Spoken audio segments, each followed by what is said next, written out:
히브리서 7장. 멜기세덱은 살렘의 왕이며 지극히 높으신 하나님의 제사장이었습니다. 그는 아브라함이 여러 왕들을 무찌르고 돌아오는 길에 아브라함을 만나 축복해 주었습니다.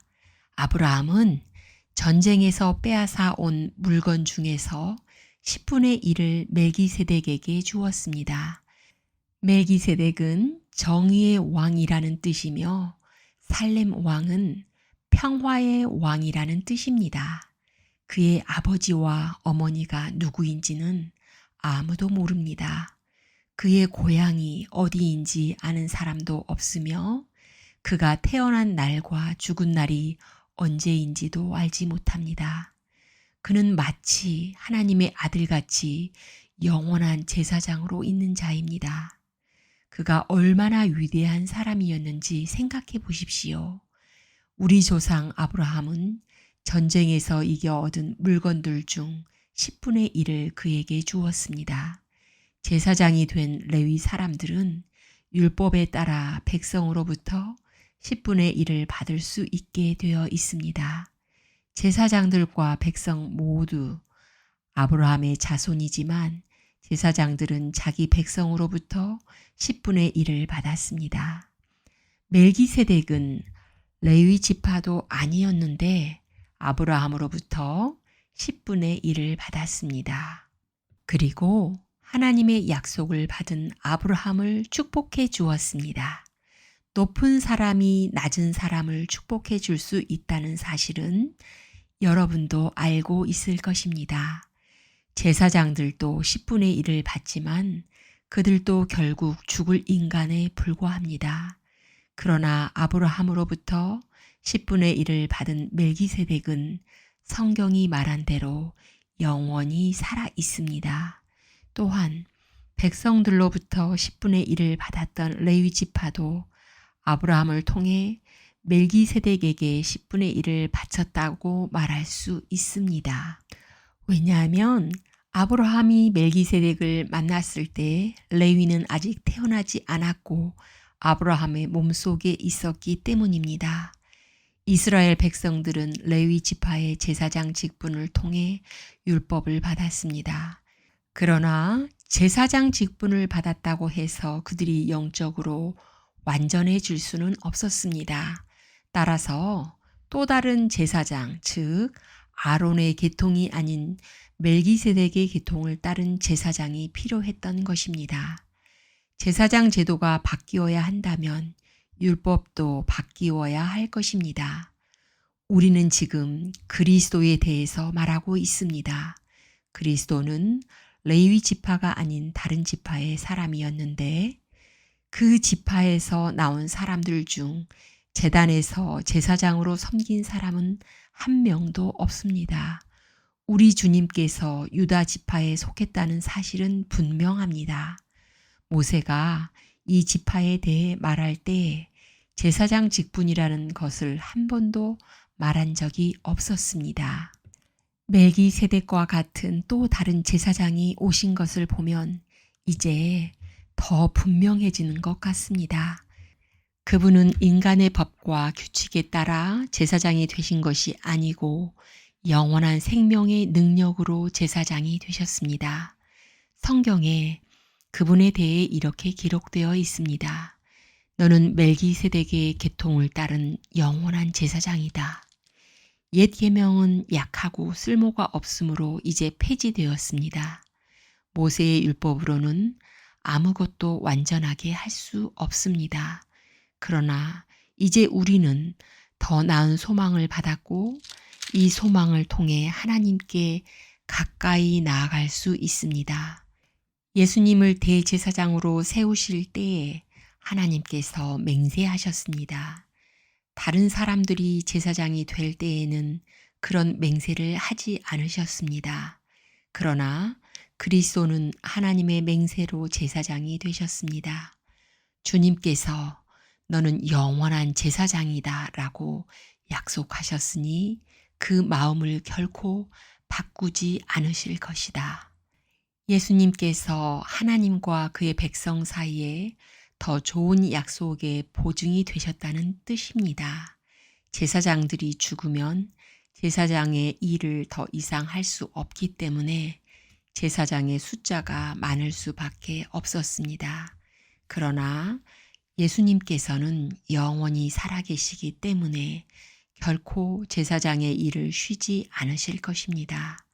그러므로 예수님은 자기를 통해 하나님께 나오는 자들을 완전히 구원하실 수 있습니다.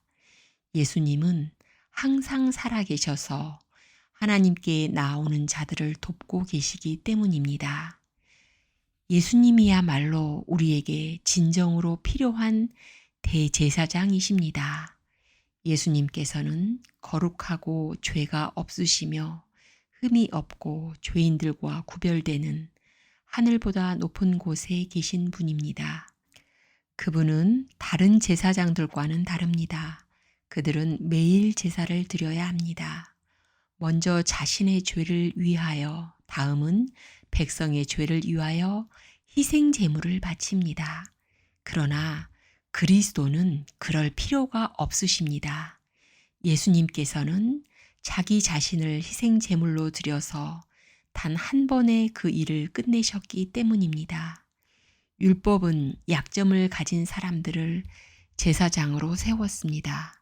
그러나 하나님의 아들이신 예수님께서는 하나님의 맹세하심을 통해 영원토록 완전한 대제사장이 되셨습니다. 아멘. 히브리서 8장. 지금까지 우리가 말한 것의 요점은 하늘에 계신 하나님의 오른쪽에 앉아 계신 대제사장이 우리와 함께 있다는 것입니다. 우리의 대제사장은 지극히 거룩한 곳인 성소에서 섬기고 계십니다. 그곳은 사람이 세운 곳이 아니라 하나님께서 세우신 거룩한 장막이요 참 성막입니다. 모든 대제사장은 하나님께 예물과 제사를 드리는 일을 맡고 있습니다. 따라서 우리의 대제사장도 하나님께 무언가를 드려야 했습니다. 하나님께서 이 세상에 계셨다면 제사장이 되시지 못했을 것입니다. 그것은 이미 세상에는 율법을 따라 하나님께 예물을 드릴 제사장들이 있기 때문입니다. 그들이 섬기는 성소는 하늘에 있는 성소의 모형과 그림자에 불과하답니다. 모세가 성막을 지을 때 하나님께서는 너는 모든 것을 내가 산에서 너에게 보여준 대로 주위에서 짓도록 하여라 하고 지시하셨습니다. 그러나 예수님께서 맡으신 제사장의 직분은 다른 제사장들의 일들보다 훨씬 더 큽니다. 마찬가지로 하나님께서 예수님을 통해 그의 백성에게 주신 언약도 옛 언약보다 훨씬 좋은 것입니다. 이 새 언약은 더 좋은 약속에 근거하고 있답니다. 만일 첫 번째 언약에 아무 문제가 없다면 두 번째 언약이 필요 없을 것입니다. 그러나 하나님께서는 백성들의 잘못을 아시고 다음과 같이 말씀하셨습니다. 내가 이스라엘과 유다 백성으로 더불어 새 언약을 맺을 때가 되었다. 이것은 그들의 조상과 맺었던 언약과는 다른 것이다. 그때는 내가 그들을 내 손으로 붙들고 이집트에서 인도해낼 때였다. 그러나 그들은 나와 맺은 언약을 깨뜨렸고 나도 그들을 저버렸다.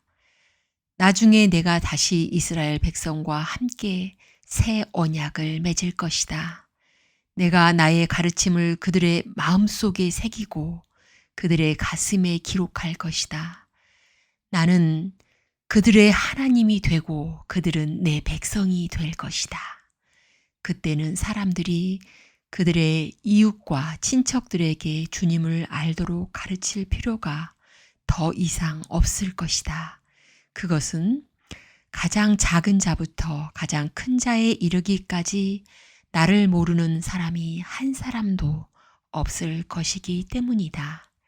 나는 그들이 저지른 악한 일을 다 용서하고 그들의 죄를 더 이상 기억하지 않을 것이다.